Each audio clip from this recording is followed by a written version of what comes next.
T C Raj ಅವರ ಭೇಟಿ ನಂದು ಹೇಗೆ ಅಂದರೆ 2008ರಲ್ಲಿ ನಾನು LLB ಮುಗಿಸ್ತೀನಿ. ಮುಗಿಸಿದಾಗ ನಾನು ಎಲ್ಲೂ ಜೂನಿಯರ್ ಆಗಿ ಕೆಲಸ ಮಾಡಿರಲ್ಲ. 2008ರಲ್ಲಿ ಮುಗಿಸಿ 2009 ಜನವರಿಗೆ 4 ತಿಂಗಳು ಮೇಲೆ ಇರ್ತೀನಿ. ಅದ ನಂತರ ನಾನು ಜೈಲ್ ವಿಸಿಟ್ಗೆ ಹೋಗ್ತೀನಿ. ಜೈಲ್ ವಿಸಿಟ್ಗೆ ಹೋದ ತಕ್ಷಣ ಅಲ್ಲಿ ಬ್ಯಾರಿಗೇಡ್ 4 ಇವತ್ತು ಇದು ಸಹ ಸ್ಟ್ರಾಂಗ್ನೆಸ್ಸು.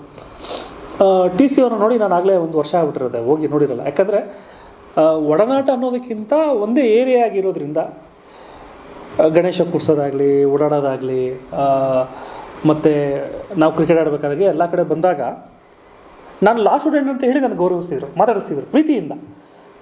ಮತ್ತು ಅವ್ರ ನಿಜವಾದ ಹೆಸರು ಲೋಹಿತ್ ರಾಜ್ ಅವ್ರ ಹೆಸರು. ಸೊ ಅಷ್ಟೇ, ಹಿಂಗೆ ಹೋಗ್ಬೇಕಂದಾಗ ಮಾತಾಡ್ಸ್ಕೊಂಡು ಹೋಗೋದು, ಹಲೋ ಅಂತ ಹೇಳೋದು, ನಮ್ಮ ಹುಡುಗ ಚೆನ್ನಾಗಿ ಓದಬೇಕಪ್ಪ, ಈ ರೀತಿ ಮಾತುಗಳು. ಮತ್ತು